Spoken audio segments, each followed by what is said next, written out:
Alors, c'est une maman de la Guadeloupe qui est venue en France en 1994.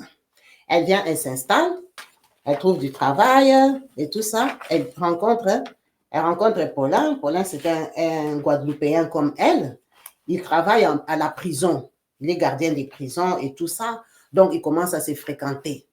Un beau gosse. Elle tombe amoureuse de lui. En tout cas, ils sortent, chacun habite chez lui, beaucoup d'espoir. Ils partent en vacances là-bas en Guadeloupe. Paulin, il avait acheté un terrain. Il construit sa maison. Vous voyez le beau gosse, quoi. Travailleur et tout. Donc, il y a beaucoup d'espoir. Ils se fréquentent. En attendant, elle cherchait une maison, un logement à Paris. Elle n'avait pas de logement. Hein. Elle était seulement en colocation et tout ça parce qu'elle était arrivée. Donc, elle a cherché le logement de 1994 en 2001. HLM.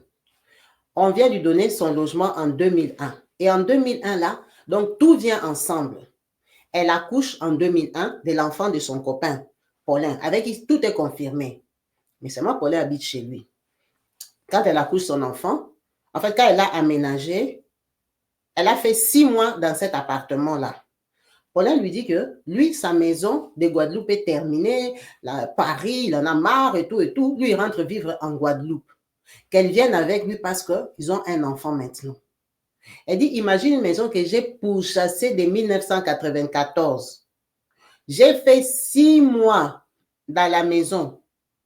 J'ai suivi Paulin. Elle est rentrée en Guadeloupe. Elle a arrêté son travail. Elle a tout abandonné. Hein? Elle est partie en Guadeloupe. Elle a vu la maison qu'il a construite et tout ça. Ils sont partis s'installer. Elle a fait 2 mois. Elle est rentrée ici. Elle a rendu l'appartement, démissionné, tout. Donc, la vie à Paris est terminée. Ils sont rentrés en Guadeloupe. Quand ils arrivent en Guadeloupe, là-bas, ils commencent à habiter. Paulin devient coureur. Coureur. Ils se prennent la tête. Elle quitte chez Paulin parce que it's too much. Il la méprise, il l'humilie, il fait ceci, il fait cela. Elle se fâche, elle part habiter chez sa maman. Hey! Quand elle part habiter chez sa maman, Paulin prend une autre femme, il met dans la maison là, pour laquelle elle était rentrée. Il commence à habiter avec cette femme-là. Ça veut dire que c'est comme genre, elle a une rivale. Elle prend sur elle, jusqu'à ce que l'enfant a 2 ans. Ça se passe trop mal. Elle décide de retourner à Paris. Maintenant, à Paris, elle n'a plus de maison. Elle avait un bon ami à elle, on peut l'appeler même Jules. Jules, c'est un Guadeloupéen, beau gosse, genre seulement son gars, Paulin. Il est avec une blanche. Avec cette blanche-là, ils ont 3 enfants. Donc, Jules a une maison de 5 pièces, ça veut dire 4 chambres. Il lui dit, OK, tu es ma personne, viens, je vais te louer une chambre, je vais te donner une chambre, tu vas habiter, hein, viens te reconstruire, quoi. Donc, elle vient avec son fils, avec son enfant. Quand elle arrive, Paulin, là, son ex, il a une belle sœur. Enfin, il a une sœur, hein, une sœur ici à Paris qu'elle connaissait. La sœur habite très loin de chez Jules, mais la sœur, elle n'avait pas de boulot en ce moment-là. Donc, comme c'est quand même l'enfant de Paulin, son frère, elle accepte de commencer à venir garder l'enfant parce que l'enfant avait 2 ans. Elle vient d'arriver, elle est retournée à Paris, elle doit chercher le boulot et tout. Donc, elle part chercher du boulot à la RATP. Elle part chercher, c'était ça. Elle part chercher du boulot à la RATP. Donc, la belle-sœur, là, commence à venir garder son enfant. Non, elle part chercher du boulot, elle trouve du boulot à l'aéroport, à Orly. Bon, les horaires de Orly, c'est 6h, 6h. Donc, pour commencer à 6h, tu dois quitter au moins à 5h du matin. Donc, quand la belle-sœur viendra pour garder son enfant, la belle-sœur, c'est pas ton boy. La belle-sœur viendra même vers 9h. Des choses comme ça, pour garder l'enfant. Parce que la blanche, là, ne travaillait pas. Elle avait beaucoup d'enfants. La personne qui travaillait, c'était Jules, son ami. Donc, la belle-sœur viendra, elle va prendre l'enfant, le sortir et tout ça. Il fallait chercher la crèche pour l'enfant. Elle a eu beaucoup de chance. Elle a trouvé le travail à Orly. Donc, elle commence à travailler. Et elle se dépanne un peu comme ça. Ça se passe bien. La blanche, là, dépassée par 3 enfants, elle était négligente. Donc, genre sale. C'est elle maintenant qui faisait tous les ménages. Parce que Jules, c'est un garçon maniaque. Elle-même, elle avait remarqué que Jules arrangeait beaucoup. Bon, toi, maintenant, déjà, tu habites. On t'a donné un peu un endroit pour te construire. Donc, elle travaille. Elle m'a dit, oh, eux, dans leur culture, les Antillais, l'invité n'est pas esclave. Donc, ton invité, ne viens pas travailler chez toi. C'est comme une injure. C'est comme méprisant. Tu ne peux pas inviter quelqu'un chez toi pour qu'il vienne, il commence à faire ton ménage, nettoyer pour toi. Non, non, non, non, non. Ça ne se fait pas. Or, elle était obligée de nettoyer parce que la femme de Jules était sale.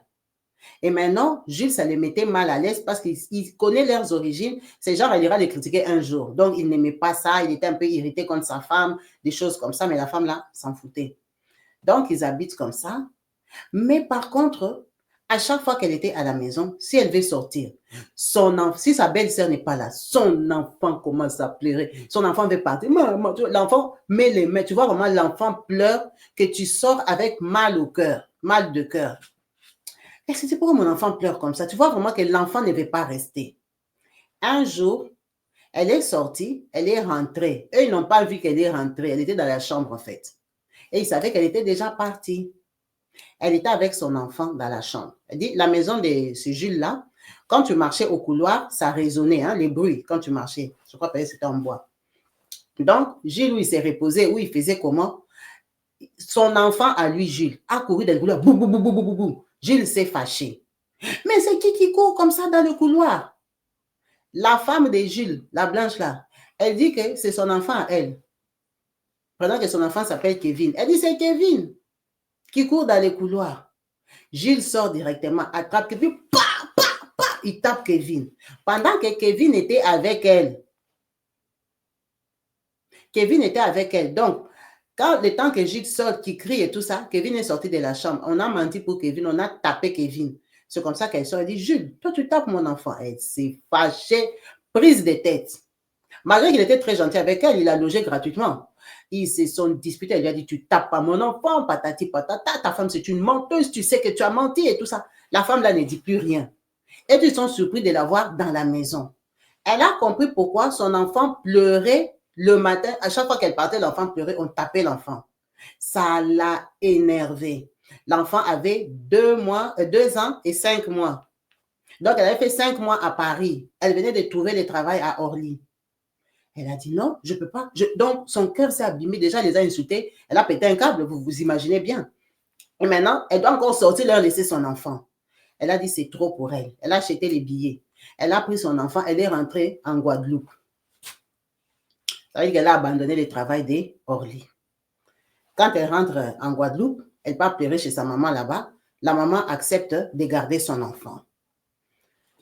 Elle rentre à Paris. Elle ne peut plus habiter chez Gilles. Elle part encore chercher un autre endroit pour habiter. Donc, elle est prête à tout. Là où elle part habiter, elle dépose les CV partout à la mairie. La mairie lui dit que non, au CCAS là-bas, on cherche les gens pour aller travailler chez les personnes âgées. Donc, c'est comme ça qu'elle part s'enregistrer à la mairie. Elle part pour travailler chez les personnes âgées. Mais tout ça, là, je vous dis, elle est chrétienne, hein, elle est croyante, mais au fond d'elle, elle aime le papa de son enfant, celui qui l'a déçu. Donc, l'amour est resté là-bas en Guadeloupe. C'est le corps et l'esprit qui sont ici à Paris. Elle part travailler chez les personnes âgées, là. La dame chez qui elle travaille lui dit, ah, et tout ça, tu t'es inscrite à la mairie et tout. Elle lui explique bien la mairie, comment la mairie est vaste et tout et tout. Et c'est les gens de la mairie, là, qui l'en font entrer à RATP. Si j'ai bien compris ton histoire, maman. En tout cas, elle avait fait comme elle travaillait au CCAS, elle a fait sa demande de logement. Logement, mairie, ça part un peu rapidement. Donc, elle trouve le travail à RATP. Elle est passée des demandes de logement à CCAS et elle s'est retrouvée à travailler à RATP. Donc, RATP là, ça va. Mais son cœur est resté en Guadeloupe parce que son enfant ne voulait plus lui parler. Dès qu'elle l'appelait comme ça, l'enfant ne veut pas parler. L'enfant boude, l'enfant refuse le téléphone. Elle pleurait. Elle pleurait. Elle a souffert, manque d'amour, manque d'enfant, manque de mari, manque de tout ça. Donc, ça l'a dépassé. On lui a donné un logement. C'est ça? C'est ça qu'elle me dit que c'était en 2005. Donc, c'est en 2005 là qu'elle est revenue à Paris, elle a travaillé. On lui a donné un logement. Comme ça, son enfant était très mal, elle-même, elle était très mal.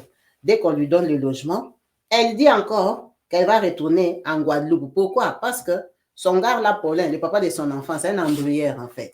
Un coup il veut, un coup, c'est l'amour. Elle rentre en Guadeloupe, elle a fait qu'un an. Mais quand même, son logement, quand on lui donne, elle dit cette fois-ci, je ne rends pas le logement. Elle a un cousin, elle, qui a son fils, son cousin est très riche. Son fils était venu étudier ici à Paris. Donc, elle fait sous-louer son logement. Vous comprenez bien que son logement, c'était un CCAS, quoi, l'État. Elle fait louer son logement, elle rentre en Guadeloupe. Quand elle arrive en Guadeloupe, elle se réinstalle. Elle trouve le travail à l'intérim de l'aéroport de Guadeloupe parce qu'elle a déjà travaillé à l'aéroport de Orly. Elle reprend avec son gars.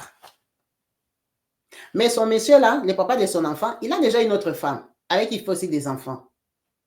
Donc, il ne les a pas épousées toutes les deux, mais elles sont, il ment ici, il ment là-bas. Un coup, il la chasse, un coup, il récupère la femme là. Donc, elle est restée comme ça de 2006 à 2021.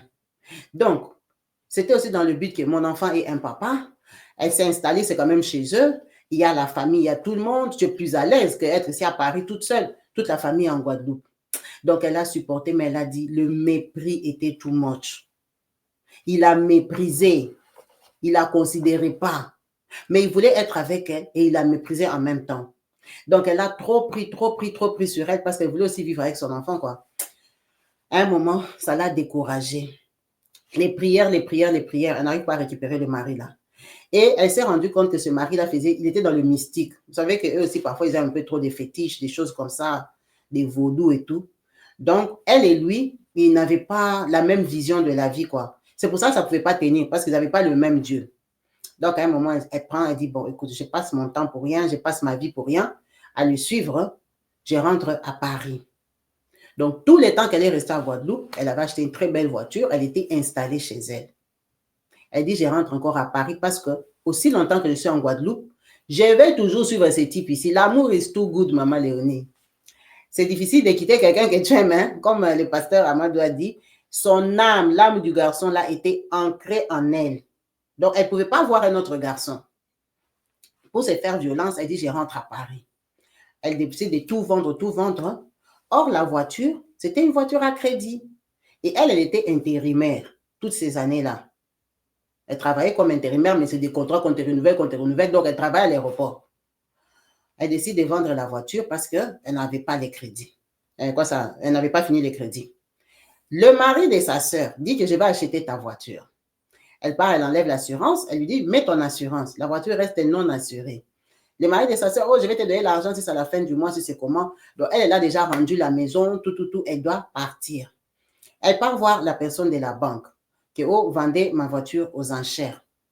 Quand elle vient à Paris pour s'installer, le mari de sa sœur dit qu'il ne va plus acheter la voiture. Ah, comment tu ne vas plus acheter la voiture? Moi, maintenant, j'ai la dette de la voiture. Elle a fait 2 mois à Paris. Elle est rentrée encore pour aller voir les trucs de la voiture là. Elle dit aux gens là que non, prenez alors ma voiture. La voiture n'a pas d'assurance et tout ça. On doit vendre la voiture aux enchères. On a soldé la voiture. Prenons, c'est comme si elle a la dette il lui reste encore peut-être 12 000 à payer sur la voiture. Malgré qu'elle a remboursé, qu'on a vendu la voiture aux enchères, là, il lui reste encore 12 000 euros à payer. C'est un exemple que je donne. Donc, c'est beaucoup trop d'argent qu'elle n'a pas. Comment elle va faire? Elle dit, elle a prié, elle a pleuré parce qu'elle ne voulait plus rester là-bas. C'était comme des bâtons dans les roues. Donc, tu es venu à Paris encore à l'aventure et tout. C'était trop compliqué pour elle. Elle s'est tapé une dette.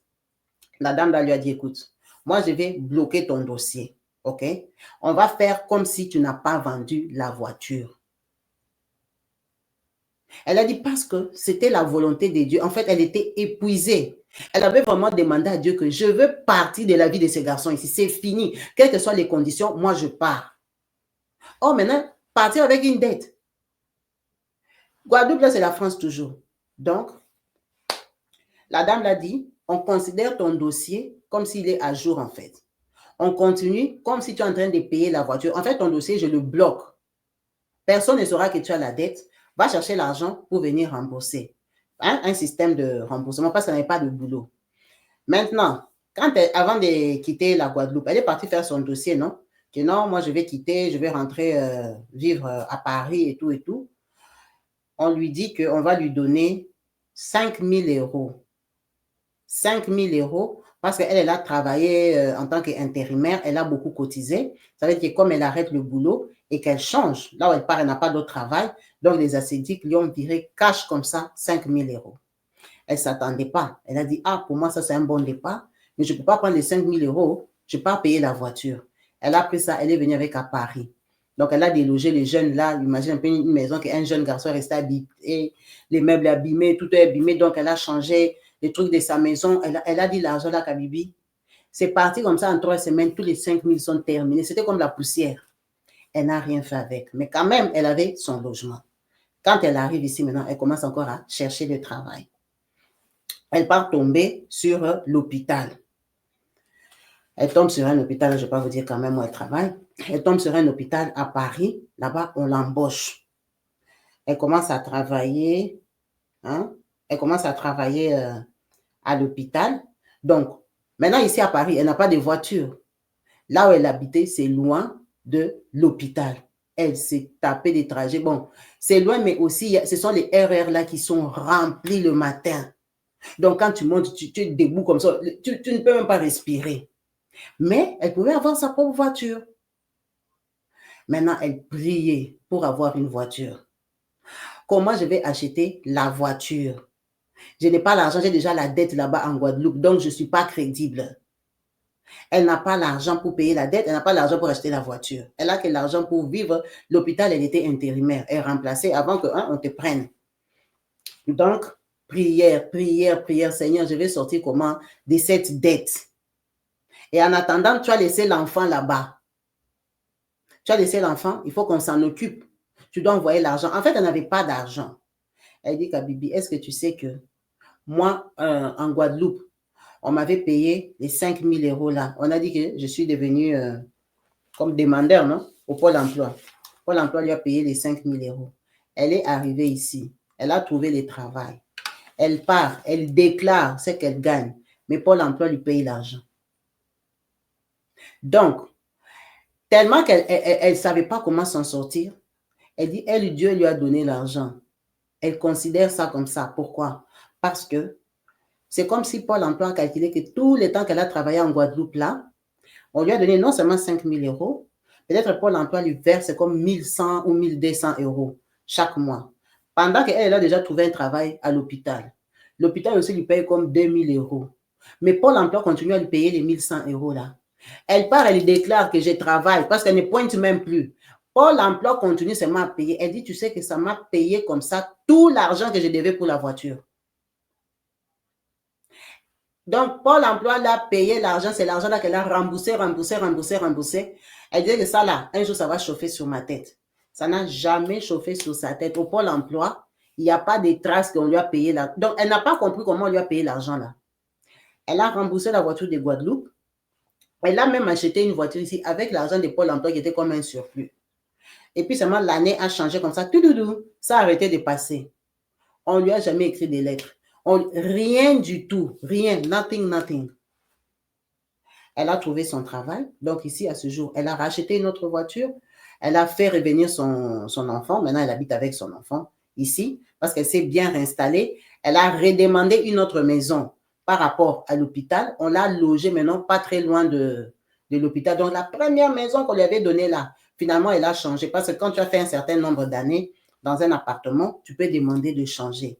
Les jours qu'elle est partie pour demander les changements, l'assistante sociale dit, oh non, moi je suis remplaçante, je ne peux rien faire, patati patata. On lui a changé la maison comme ça, 1, 2, 3. Moins de 6 mois, on lui a changé la maison, on lui a donné son nouveau logement où elle habite avec son enfant et ils sont les premiers habitants. Elle dit, tu vois, parfois, quand tu es dans la volonté de Dieu, les choses se font. Parce que même Dieu avait vu que j'avais fait trop d'efforts pour vivre avec ces messieurs-là. Il me maraboutait, il avait d'autres femmes, il me cassait la tête, il me méprisait, mais j'étais là parce qu'elle l'aimait. Mais la réalité était autre chose. Elle a prié pour lui forcer, que Dieu les touche, qu'il rencontre le Seigneur. Toutes les prières là n'ont pas donné. Il a déstabilisé combien de fois dans sa vie. Mais là, elle a serré les cœurs, elle est venue s'installer définitivement. Elle a fait venir son enfant pour qu'il reste ici. Parce que même l'enfant, le monsieur ne s'en occupait pas, il faisait sa vie. Donc, il ne la considérait pas, il faisait sa vie, quoi. Donc, c'est comme un surplus dans ma vie. Donc, elle a témoigné ça pour dire qu'il faut écouter la voix de Dieu parce que le jour qu'elle a décidé de revenir à Paris pour la troisième fois, si on va dire, les gens ne la prenaient plus au sérieux du bof. Elle est toujours comme ça, elle part et puis elle revient. En fait, tu es considéré même comme quelqu'un d'instable et puis même à toi-même aussi, ça ne te fait pas de bien. Tu as l'impression que tu recommences toujours la vie à zéro. Tu recommences la vie, mais pourquoi? Parce que tu suis ton cœur en fait. Tu ne suis pas Dieu. Tu suis tes sentiments. Tu suis ta volonté. Tu forces. Tu as envie d'avoir une vie qui ne t'est pas offerte. Tu as envie de vivre avec quelqu'un qui n'est pas pour toi en fait. Tu fais tout, tu donnes tout, tu te sacrifies. Elle dit, j'ai laissé beaucoup de bons boulots, mais Dieu merci. Aujourd'hui, elle a eu un bon boulot. On l'a mis titulaire, elle n'est plus intérimaire, on l'a embauchée. Elle travaille dans l'administration, elle n'est pas infirmière ou quoi que ce soit, non. Parce que vous comprenez bien qu'en attendant tout ça, au boulot, on te fait faire des formations et tout. Elle travaille dans l'administration de l'hôpital. Elle gagne bien sa vie, elle habite avec son enfant. Donc, c'est ça qu'elle m'a écrit, c'est depuis 2021 qu'elle est bien stable maintenant ici à Paris et sans intention de retourner parce qu'elle a passé son temps à suivre quelqu'un. Mais ce n'était pas la volonté de Dieu. Ce garçon-là l'a déstabilisé, mais pour montrer aussi que Dieu avait un plan pour elle ici à Paris. À Paris, elle a toujours trouvé du boulot et des bons boulots dans des bonnes boîtes. Et des bons boulots dans des bonnes boîtes. Donc, c'était son témoignage pour dire que Dieu pourvoit. Dieu a payé sa dette. Dieu a payé sa dette de la Guadeloupe. Dieu lui a donné l'argent pour acheter une voiture ici parce qu'elle lui avait vraiment demandé d'enlever ce monsieur-là de sa vie. Donc, de lui redonner une nouvelle vie, de lui donner la force, de renaître de nouveau, en fait, d'être elle, d'arrêter de vivre en fonction de ce monsieur-là qui ne la considérait même pas. Qui ne la considérait même pas. Donc, c'était ça, son témoignage. Merci beaucoup, maman. Merci beaucoup pour ta participation. Merci pour ces grands témoignages qui nous montrent toujours qu'on doit garder notre espérance dans le Seigneur et écouter, surtout être sensible à la voix de Dieu et savoir que Dieu pourvoit. Quand tu es dans sa volonté, il pourvoit. Il fait l'impossible. Parce que les dettes qu'elle s'était tapées, l'espoir qu'elle avait mis sur ses beaux-frères et tout ça n'a pas marché. Finalement, elle s'est démerdée elle-même. Parce que les salaires qu'elle gagnait ici, elle ne pouvait pas payer la dette de la voiture, acheter ici, payer les loyers, supporter l'enfant. C'était trop d'argent, c'était impossible. C'était impossible. Mais Dieu a forgé, a créé un chemin pour elle dans lequel elle s'est en sortie. En tout cas, merci beaucoup, maman, pour ton partage.